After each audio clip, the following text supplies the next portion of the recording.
Hello everybody, welcome back to Read and Reread. I am Angelia and today I'm going to do my October TBR. I love October. There is a hint of cooler weather.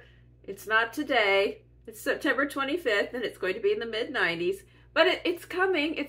There's got to be something in there somewhere, and I'm hoping it's in October, something a little bit cooler. October is the month of my anniversary and my birthday. And I've just always loved October and fall in general. I used to love summer the most before I retired, but now that I am kind of on permanent summer, I think I like fall the best. So I am all jazzed up for this October TBR. Before I get into October proper, I want to go over just a few books that are sort of laying in the corridor between September and October, things that I might end up finishing on one side or another, but I want to mention them so they don't just get lost altogether in the lineups. So right now I am currently reading the book that I had chosen to be my October nonfiction book. I've been reading, I have challenged myself this year to read at least one nonfiction book every month, and the book I chose for October is this one. It's a new release, The Bookshop, A History of the American Bookstore by Friss. It just came out a few weeks ago, I think, maybe a month ago, and I was able to secure it from the library, and I'm only about maybe 20% in, so I may still be reading it when we cross the threshold into October, but I figured I better go ahead and start because somebody might request it, and then I will have to relinquish it before I'm finished. So I'm reading this right now, and it is what it says it is. It is a history of bookstores in America, beginning with where a lot of things began in America, Benjamin Franklin. And I'm only a little ways in, so I've gotten through colonial America, Parnassus on Wheels, and the importance of the Marshall Field's department store in the history of book selling. And it is a nerd's delight. I really am enjoying this book so far. I do have a backup nonfiction book for October in the event that I completely finish that book, and so therefore I still need to read a book in October, nonfiction book. I have a reread, The Duke of Deception by Geoffrey Wolff. It's Duke of Deception, Memories of My Father. And I read this book in graduate school many years ago, and I found it fascinating. And then I also read the book, his brother's memoir, This Boy's Life by Tobias Wolff, which is a little better known book because it was made into a movie as well. But this was the one I read first, and this is about Geoffrey and Tobias Wolff. They're both authors, and as children, there's a big age gap, and their parents had divorced, and Tobias mostly grew up with his mother, while Geoffrey grew up with their father, who was a duplicitous con man. Here's a brief description. The Duke of Deception is the unforgettable story of a man whose life was so full of deceit that his love for his sons was his only truth. Duke Wolff dragged his family from coast to coast, from luxurious houses to furnished rooms, always looking for the next big break and always just ahead of his creditors. No ordinary con man, he used an imaginative set of credentials to pass himself off as a Yale man and an aeronautical engineer, but his past, his debts, and his flamboyant ways with other people's money finally caught up with him. And I've been wanting to reread this for years and years and years and years. So if I don't read it in October, it is going into nonfiction November for sure. The next book that sort of falls in the crossover time, because we're planning to read this book starting, I think, on Friday. This is a buddy read with Michael Clark, and this is yet another book in the ripple effect of Blackouts. Blackouts by Justin Torres that we read earlier this year, that we both love so much that we have tracked down all the books that Justin Torres mentions in interviews as being influences for Blackouts. So we've been working our way through them. And so now we need to read Pedro Paramo. This is a Mexican novel from the mid-50s by Juan Rulfo.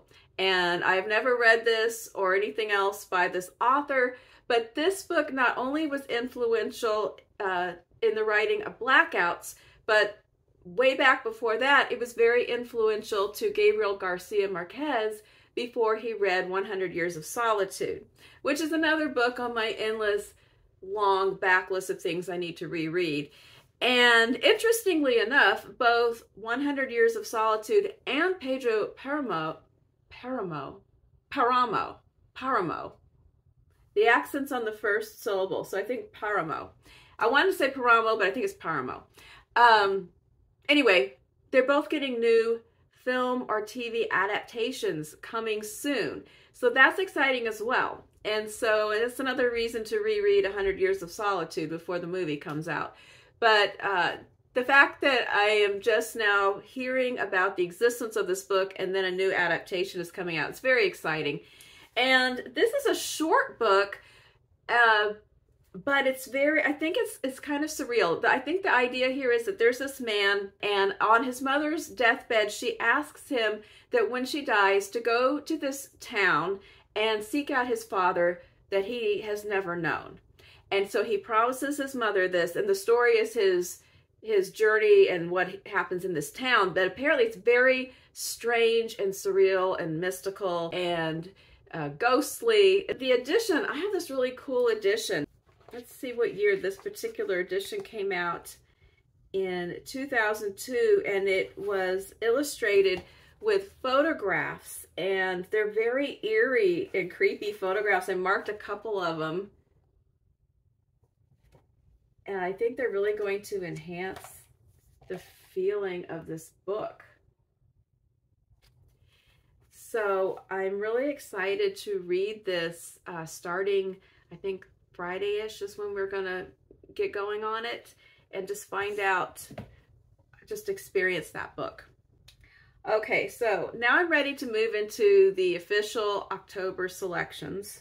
The big booktube event in October is, of course, Victober, which is an annual celebration of Victorian literature. The time period of the books is, I think, 1837 to 1901, books from Great Britain. This event has several hosts, and they have all made videos. They all have different challenges and prompts. There is a group read. And I'm going to put a link to all of the host announcement videos down below.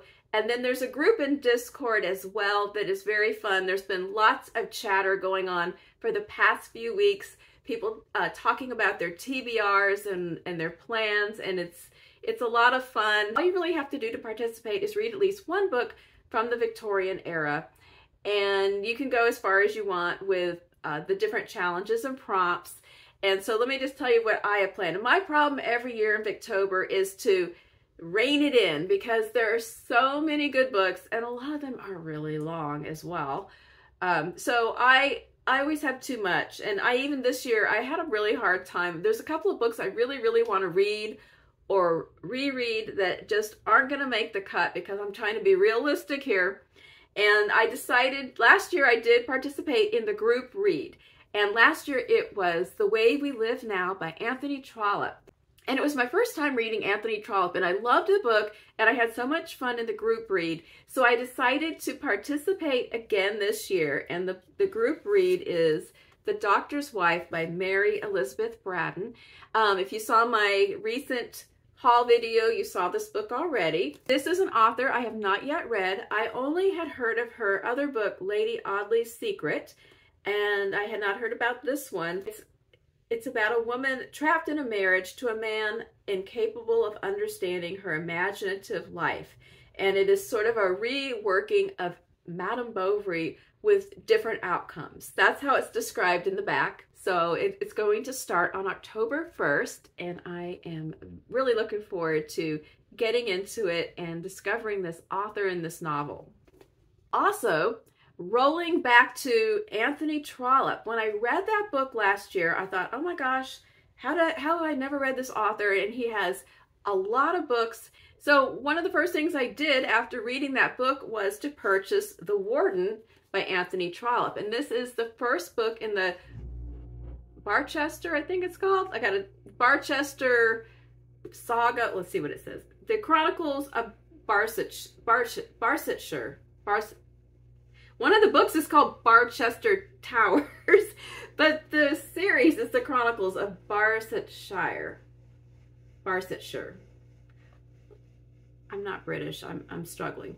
But The Warden is the first of a 6-book series. I also have the first book in the Palliser series that I found at a used bookstore.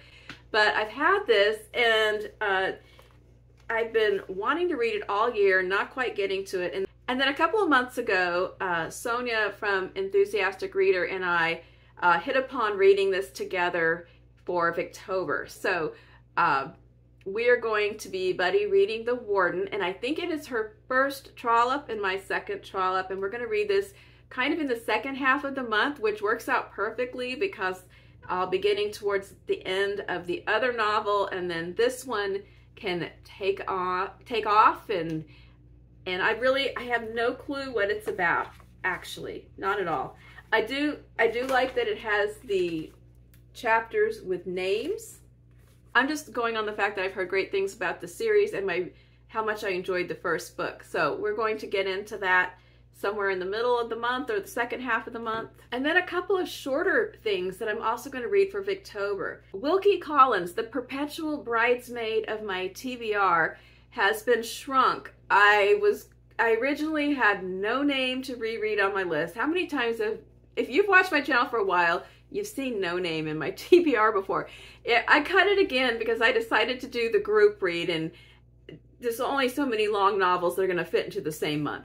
So I decided to save him again, but I did hear about in the Discord a short story that sounded like a lot of fun, and it's a way to bring in Wilkie Collins and also double dips as Victorian and spooky season. It is a short story called A Terribly Strange Bed.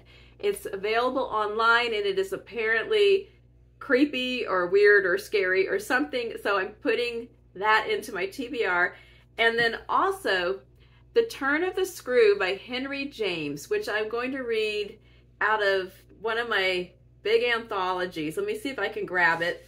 I think it's in this one, but it could be in part 1, but I think it's in part 2. And this is a story, whether it actually qualifies for Victorian Victober is debatable, but we're calling it. Michael and I are going to read this one together, and it's time period wise just squeaks in. I think it is 1900 or 1901. Henry James technically was American, but he did become a British citizen in the last year or two of his life, and he lived for many, many years in England. And the story also is set in England, and it is some sort of a creepy novella about, I think it's about a creepy nanny, maybe, or a governess. I'm not sure. It's British. There's a creepy house and kids and a governess. So it sounds like Victober to me. And I've had a mixed hit and miss kind of life with Henry James, but I've always heard that this is a great creepy classic, so I am looking forward to reading it for the first time. So that is our gateway into October being spooky season, and I have a few books to celebrate and enjoy that as well. So another buddy read will be The Haunting of Hill House. Michael and I are going to read that too. We have a bunch of buddy reads this month, and this is the one. This was also in my haul video the other day. I've got this Shirley Jackson collection. Last year I read We Have Always Lived in the Castle during October, and it was just such a revelation. I loved it. It was one of those books that I felt regretful that it was a library book, and so I was looking for that and Hill House, and then I found this volume on eBay. So I thought we needed that here at the house. So here it is, and I have heard nothing but great things about The Haunting of Hill House. I don't know, is the movie good? I know there was a remake of it recently. Is it faithful? Do I want to watch it after I read it? Because that might be fun for us as well. And this would probably be a good one to pass around in the family. So anyway, Michael and I are going to read The Haunting of Hill House. I have never read it. I can't remember. I don't know if he's ever read it. I can't remember. But we're going to read it. And I hope it's creepy. The last entry in the spooky category. This was actually, I had this kind of in mind for November because it has Indigenous authors, but it's kind of rolled back because it's also creepy, and because Michael wants to read it when his library hold is, you know, it's like a timing thing. So this is sort of, it might end up traversing into November. I don't know what the timing or when we're going to read it exactly in the month. And if I don't read all the stories in October, I will continue it in November. This is Never Whistle at Night, which is an Indigenous dark fiction anthology edited by Shane Hawk and Theodore C. Van Alst Jr. Another item that was in my haul. It's my haul.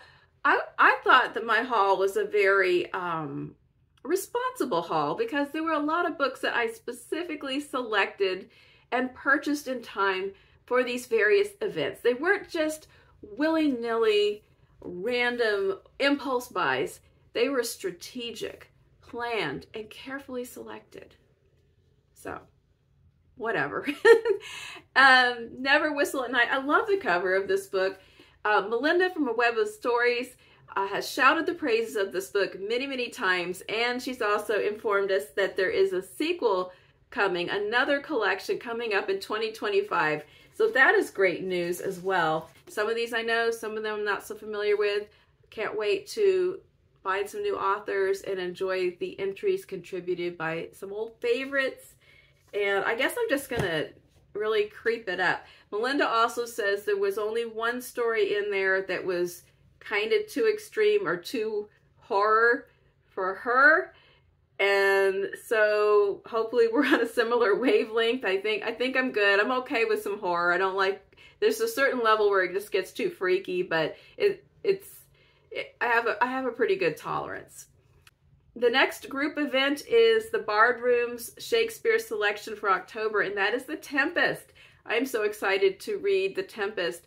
I think I read this in high school. I don't think it ever passed through in my college Shakespeare class. It's been a really long time. I have a general idea of the plot, but I don't remember a whole lot at all. But I think it's a great selection for October, and I'm super excited about that. If you want to jump in, we have a group read every month of Shakespeare. The group's called the Bard Room, and it is inside the Discord of Melinda, A Web of Stories Discord, which I'm going to link her in here in case you want to navigate to that and participate. Then we have my banned book group at the library. The October selection is a middle grade novel, Bridge to Terabithia. This won the Newbery Award in 1970 something. I think it was 78. And the book came out in 77, so it probably was the 78 medal. And I think a lot of us have read this either as kids or with our kids. It is a sad, sad classic about two friends, two fifth grade friends, a boy and a girl who become best friends. Something tragic happens. It's just really good. Why is it a banned book? All I can remember is that there is some discussion. I think one of the families is not religious. There's a discussion about what people believe or don't believe. That's all I can remember.